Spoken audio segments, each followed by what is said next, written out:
Hello everyone. This is going to be another look at iced, and in particular we're going to be looking at iced with layouts, containers, windows, just the basics. I've been using the unofficial iced.rs guide. So jl710.github.io. First thing I did was the simple counter app. Then if you go to layout, there's a good section, chapter 3, and it starts to explain how you can use containers. It's got some nice diagrams as well. Kind of explains how you can have fill or you can have fixed height. You can have multiple columns. You can have columns with different proportions. So I won't run through this. This is all here. It'd be boring if I just read this out. So just to make you aware of this, the unofficial iced guide is really good and it's helped me so far. What's helped me do is it's helped me make an article. What I wanted to do was just, if you come to my redandgreen.co.uk website, I've put credit there to JL710. What I wanted to do was actually put the code followed by the screenshot, because quite often you'll see code, especially with anything graphical, and you think, oh, I wish I had the image to go with it. So here, we're just using a row. Everything to do with the visual side of things uses view. So you've got view and you've got update with iced. So function is view, which is inside the import of whatever your app name is. On the examples, it will quite often you'll see counter, but that's app name. That'll be app name. So whatever your struct is called. So you have one struct, which is basically the state of your current app. So view, and then let me just make this a bit bigger. Let row equal widget row. Button, text, button. So as you can see, you've got button, text, button, and they are horizontal because they are a row. If you did it the other way around, you use column. So all I really did there was just, and at the end, you notice the row into and the column dot into, because it needs to translate it into a message, which I believe was, it's like an event. Don't quote me on that, but that's, I think from memory, it's like an event. I'm not even sure it might have even used to have been called an event, not sure. So there you go. We've looked at row and column. So that's a macro. You see the exclamation mark there as well. Right, next, what I wanted to do was just do the centering.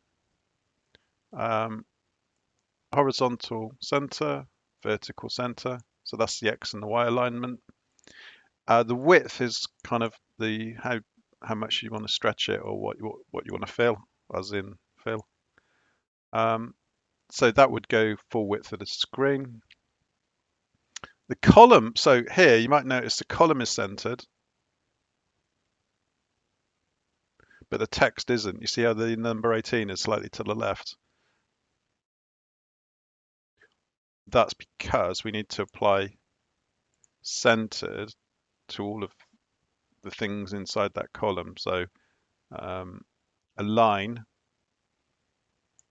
horizontal center, and then that 18, that number, which is slightly aligned to the left, and so is that button. So they're in a container which is in the center, but the column just auto aligns to the left. So that's better, and you can see it's centered. If you had a vertical dotted line going through there, you'd see top button, the text, and the bottom button are all symmetrical about the center line. So that's fairly straightforward, and most of that you can glean from here.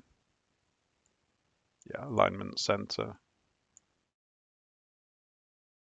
The one thing that this kind of steps ahead to, not a criticism, it's just how it is.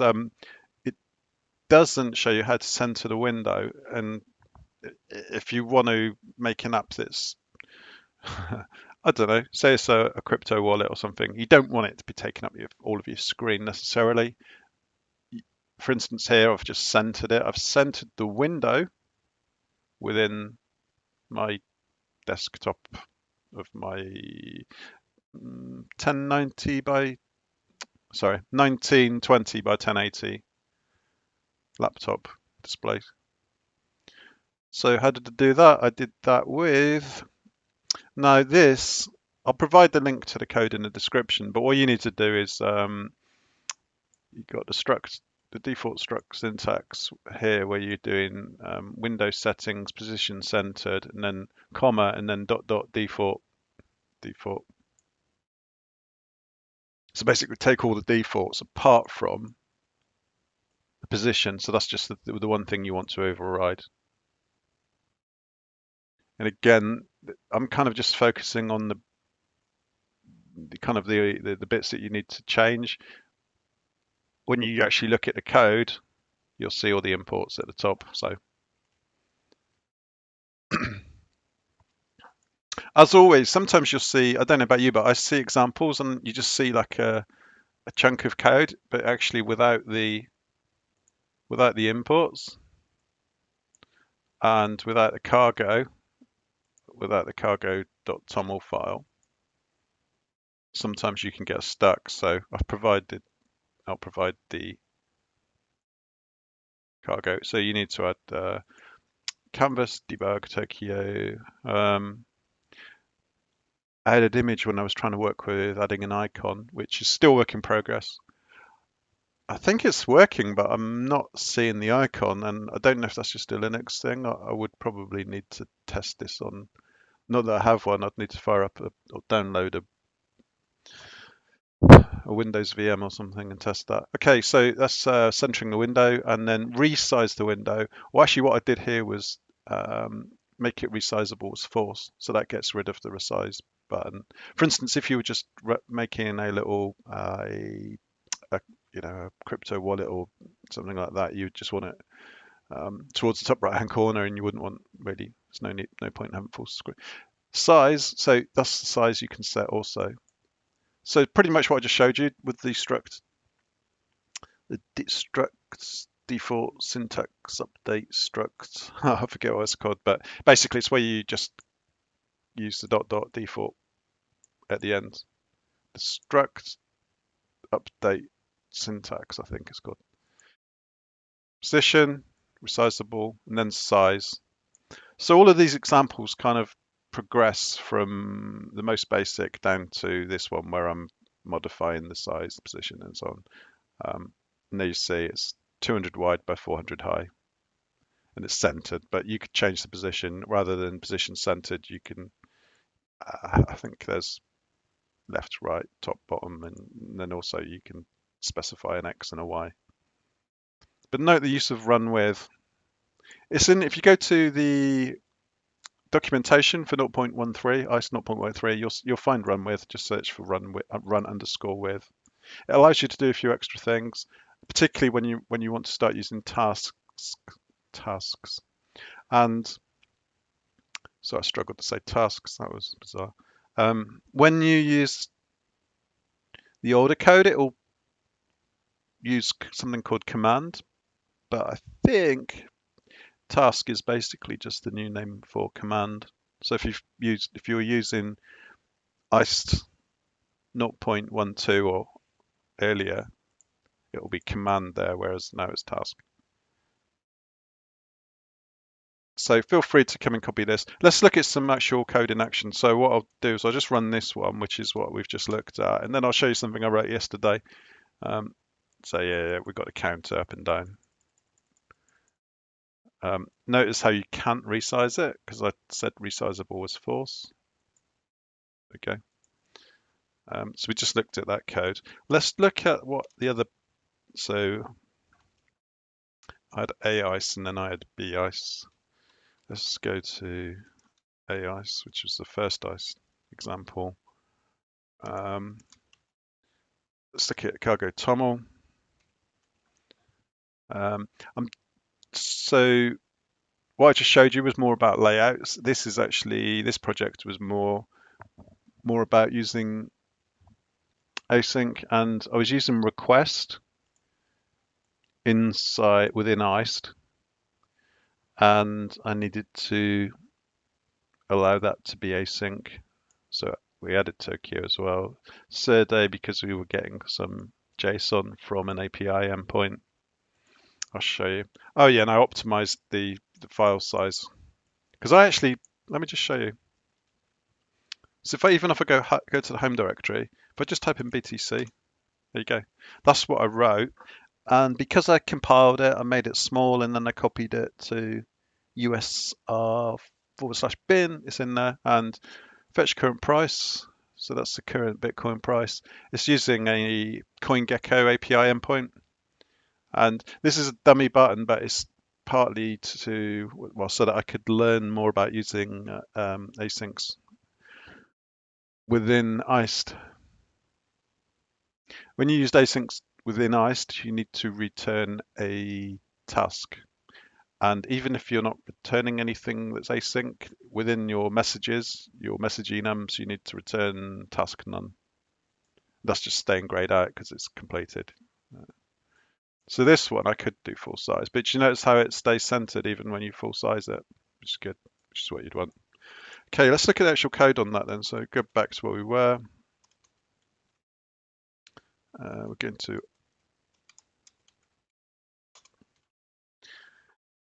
demo using, let me just make this full screen, make the font a bit bigger. So we're using sized. Size is basically a type, an iced type, which is a struct which takes width and height.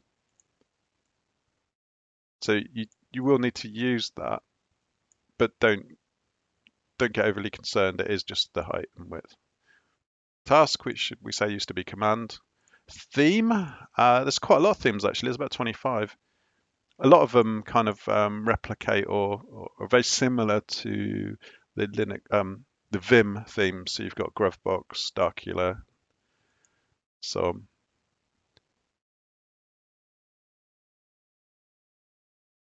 Surday, I can't remember what I used window for. And I also used font, so I'm using a different font, so that's why I'm using mod there. Just go. There we go. Noto, Son, regular, TTF, and material icons. Set them as constants. So yeah, feel free. I've copied this from somewhere else, so there's no point reinventing the wheel. This is how to do it. I'm not going to worry about memorizing how to do all this from scratch. It's not overly important. So CoinGecko response is a struct which holds the response, and the response is of type Bitcoin, and Bitcoin is here, which is a struct which has a key of USD, US dollars, and a value of F64. So hopefully that makes sense. So that is that. And we get the CoinGecko response at the end, and then we extract a JSON from it. Message, you always get that, or unless you rename it, but you'll always get message with iced. It's kind of imagine it was a drop down. So these are the options of what you can actually do. The app, so IP. I started this based on one of the examples in the iced examples was fetch and display your IP address to the screen. And so that's legacy really, but I used that to teach me how to actually display text to the screen that you had gone off and fetched. Talking of fetch, so I've got a function which I'll come back to this in a second, but I've got a function here, and this is if you've done all of the await and update demo code, and you've kind of nailed that, then this is probably the next thing you'll want to try and do is fetch some information and then display what you fetched on the GUI itself. So we've got a URL, which is the API endpoint for Bitcoin price in US dollars. And then the response is the request.get. It returns a future, so then you need to use await, then you unwrap it, and then you extract the JSON. So that JSON there comes from request. Let's go back there and just have another look at the go TOML. So do you see there features? You need to add the JSON features when you do cargo. Well, you can either do cargo add request -- features JSON, or you can just come in and manually edit your cargo TOML file.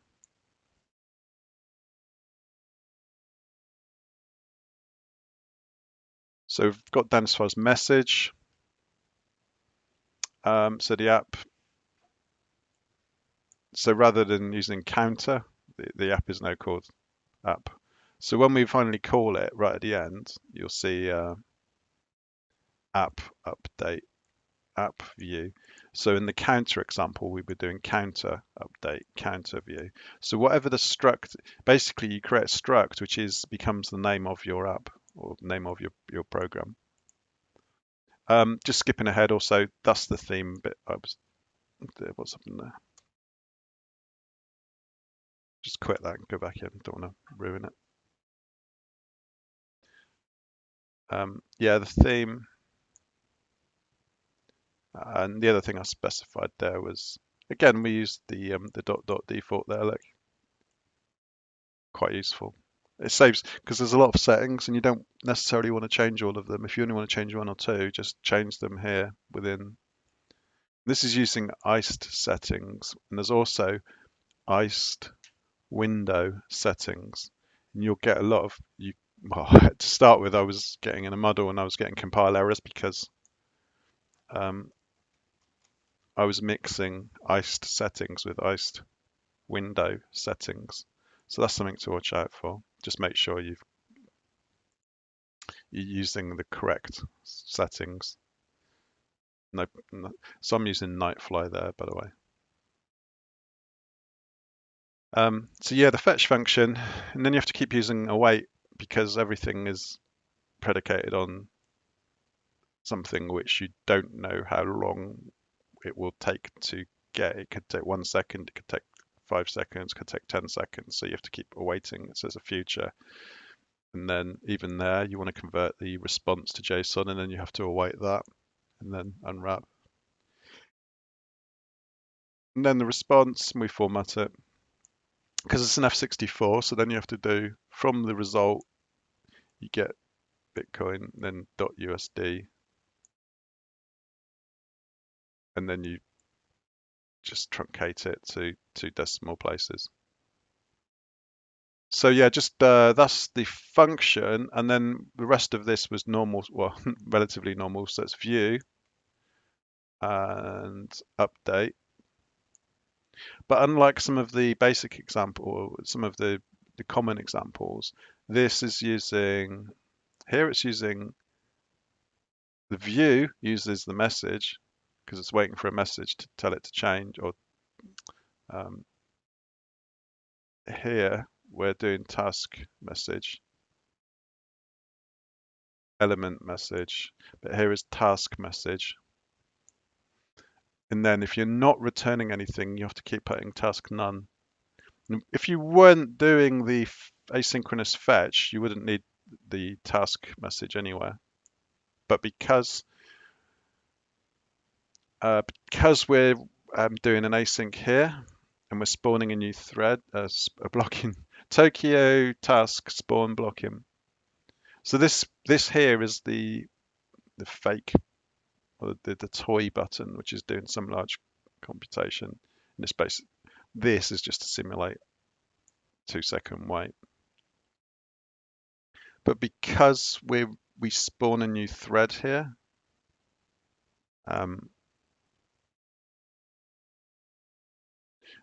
we then return calculated information, which is information, which is 42.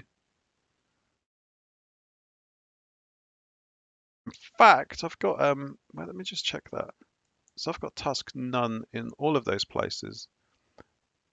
I might be able to go back and remove that, but task, if in doubt, try task none. I think I need to go back to the drawing board on that and just check if I do actually need task none everywhere.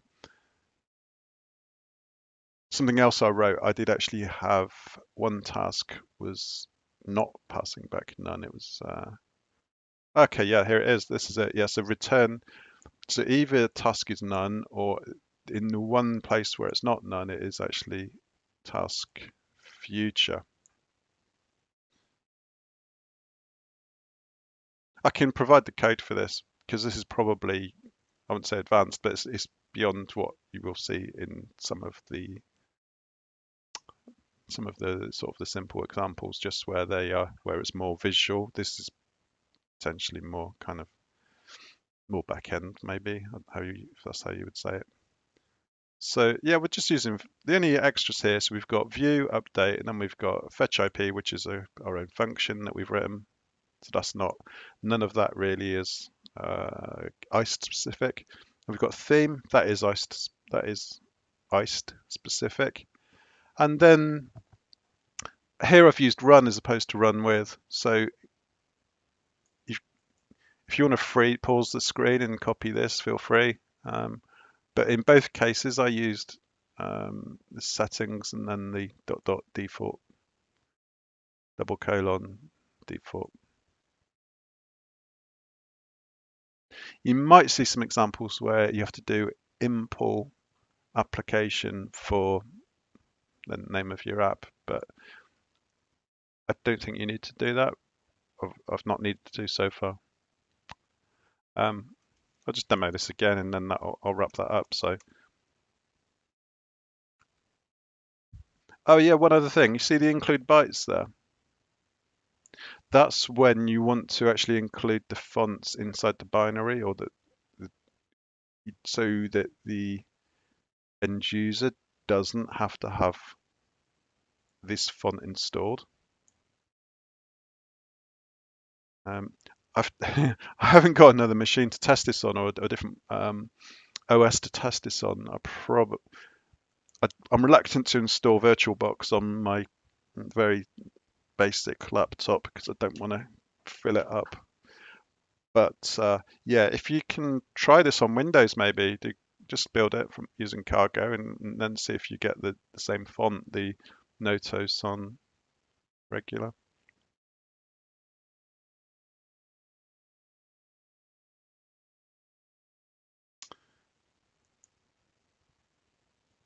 That's just for the 2-second timer there. Cool. So that's it's just a bit of work in progress update. I know it's not a tutorial as such, but at least if this helps someone, then the video's been worthwhile. So you've got run with, and I was also showing run just now, wasn't I? Thanks to JL710, thanks to Héctor Ramón, and yeah, I would say maybe you might think, oh, I need to do back-end stuff, and I don't want to do GUI stuff. Fair enough, fair comment. But I'm actually learning more about Rust and Rust backend, and just using iced is teaching me more about Rust in general. So yeah, no, I wouldn't avoid doing this just because it's got a GUI. That's my opinion, and obviously everyone's got their own thoughts. So if you've got any comments, suggestions, feel free to add a comment, add a suggestion, thumbs up, subscribe, and all the other YouTube nonsense. So yeah, see you next time. Sorry, see you next time.